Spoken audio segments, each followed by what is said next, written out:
Breaking news. Tamil Nadu రాజకీయాలలో కీలక మార్పులకు శ్రీకారం చుడుతోంది టీవీకే. పార్టీ కార్యకర్తలకు ఆ పార్టీ అధినేత విజయ్ కఠిన ఆదేశాలు జారీ చేశారు. ముఖ్యంగా బహిరంగ ప్రదేశాలలో బ్యానర్లు, పోస్టర్ల ఏర్పాటుపై పార్టీ ప్రధాన కార్యదర్శి ఎన్ ఆనంద్ పేరుతో కీలక ప్రకటన విడుదలైంది. ప్రజా సంక్షేమమే ధ్యేయంగా పనిచేయాలని, సామాన్య ప్రజలకు అసౌకర్యాన్ని కలిగించే విధంగా ప్రవర్తిస్తే ఉపేక్షించేది లేదు అని పార్టీ హైకమాండ్ స్పష్టం చేసింది. పుట్టినరోజు వేడుకలు, కుటుంబ శుభకార్యాల పేరుతో వీధుల్లో ప్రజలు ఎక్కువగా తిరిగే చోట బ్యానర్లు కట్టి ట్రాఫిక్కు అంతరాయం కలిగించొద్దు అని హెచ్చరించారు.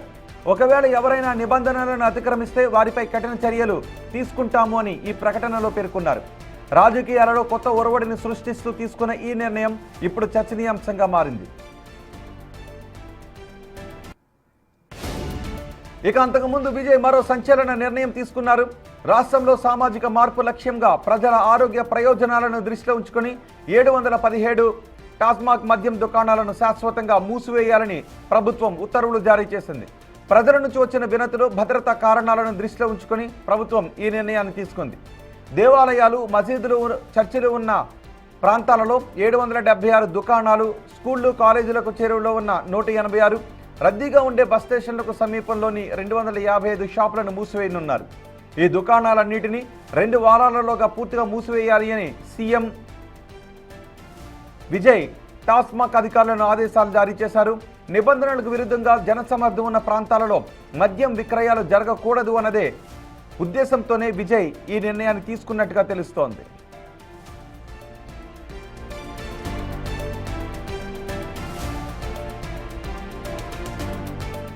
ముఖ్యమంత్రి విజయ్ నిర్ణయంపై తమిళనాడు రాష్ట్ర వ్యాప్తంగా మహిళా లోకం హర్షం వ్యక్తం చేస్తోంది. మద్యపాన రహిత రాష్ట్రం వైపు ఇది మొదటి అడుగు అని రాజకీయ విశ్లేషకులు భావిస్తున్నారు.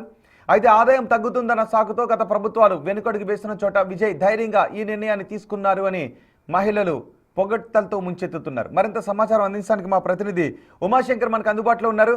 ఉమాశంకర్, ముఖ్యంగా విజయ్ తీసుకున్న మద్యపానం విషయంలో, మద్యం షాపుల విషయంలో విజయ్ తీసుకున్న నిర్ణయంపై ఎటువంటి రియాక్షన్స్ వస్తూ ఉన్నాయి? రోహిత్, ఏదైతే విజయ్ తమిళనాడు సీఎంగా ప్రమాణ స్వీకారం చేసినప్పటి నుంచి కూడా సంచలనాత్మకమైనటువంటి నిర్ణయాలు తీసుకుంటున్నారు.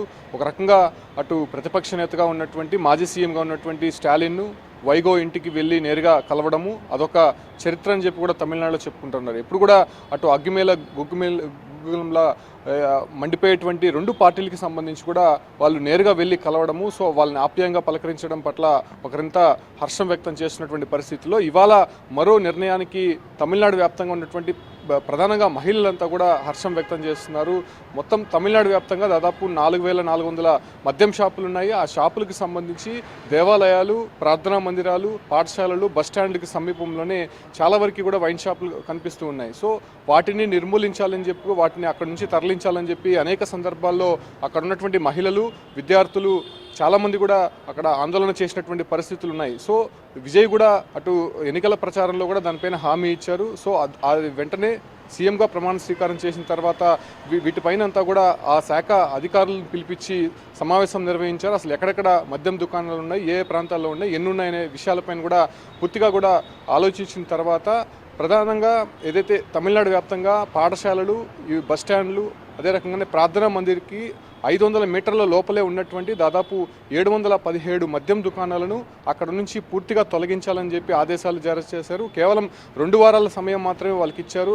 సో ఆ ఒక్క సమయంలోగా అక్కడ నుంచి వేరే ప్రాంతానికి తరలిస్తారా లేకపోతే దాన్ని పూర్తిగా కూడా మూసేయబోతున్నారనే విషయాలు ఇంకా క్లారిటీ అయితే రావాల్సింది. బట్ ఆ ప్లేసులు అయితే పెట్టకూడదని చెప్పి ఇప్పటికే అధికారులు నిర్ణయం తీసుకున్నారు. సో ఇదే విషయం పైన ఇప్పటికే అటు రాజకీయ సినీ రంగానికి చెందినటువంటి వారంతా కూడా విజయ్ని అప్రిషియేట్ చేస్తున్నారు. నిజంగా ఇలాంటి సీఎంఏ తమిళనాడు ప్రజలు కోరుకున్నారు. అటు విశాల్ మాట్లాడుతూ కూడా ఆర్కే నగర్కి సంబంధించినటువంటి ఒక మద్యం దుకాణం వద్ద అక్కడ ఉన్నటువంటి ఒక విద్యార్థి అటుగా వెళ్ళేటువంటి సమయంలో చాలా ఇబ్బందులకు గురవుతూ ఉంది. అనేక సందర్భాల్లో ఆ విద్యార్థిని అక్కడ ఉన్నటువంటి పోలీసులకి, రాజకీయ నాయకులకు కూడా చెప్పే ప్రయత్నం చేసింది. కానీ అక్కడ ఉన్నటువంటి మద్యం షాపు అక్కడ నుంచి తరలించకుండా చాలా వరకు కూడా ఇబ్బందులకు గురి చేశారనేటువంటి వ్యాఖ్య కూడా చేసినటువంటి పరిస్థితి విశాల్. సో విజయ్ తీసుకున్నటువంటి నిర్ణయం నిజంగా అప్రిషియేట్గా ఉంది. ఇలాంటి నిర్ణయాలే తమిళనాడు వ్యాప్తంగా మరికొన్ని రావాల్సి ఉంది. చాలా వరకు కూడా ఏదైతే ప్రజల పక్షాన అధికారం ఉన్నది అనే దానికి విజయ్ తీసుకున్నటువంటి నిర్ణయాలే సాక్ష్యంగా చెప్తున్నారు. మరోవైపు కమల్ హాసన్ కూడా ట్వీట్ చేశారు, నిజంగా ఇది ఒక తమిళ ప్రజలకి ఒక సువర్ణ అవకాశం, విజయ్ పరిపాలన అనేది ఈ మార్క్ అనేది ఈ ఒక్క నిర్ణయం ద్వారానే తెలిసిపోతుంది, ఇక రాబోయే రోజుల్లో కూడా మంచి రోజులు రాబోతున్నాయి అనేటువంటి ట్వీట్ చేసినటువంటి పరిస్థితి. సో ఈ రకంగా విజయ్ అనేది ఇప్పుడు తమిళనాడు సీఎం అయిన తర్వాత అందరి దృష్టి కూడా విజయ్ వైపు మళ్లించుకునేందుకు ఆయన తీసుకునేటువంటి నిర్ణయాలు ప్రతి ఒక్కటి కూడా అందరికీ ఆశాజనకంగా ఉండడము, తమిళ ప్రజలకి ముఖ్యంగా యాక్సెప్టబుల్స్గా ఉండడం ఒకంత తమిళనాడు వ్యాప్తంగా కూడా హర్షాతిరేకలు వ్యక్తమవుతున్నటువంటి నేపథ్యంలోనే ప్రస్తుతం 2 వారాల సమయంలోనే ఆ ఒక్క మద్యం షాపులంతా కూడా అక్కడ నుంచి తరలి వెళ్ళిపోయేటువంటి అవకాశం కనిపిస్తోంది రోహిత్.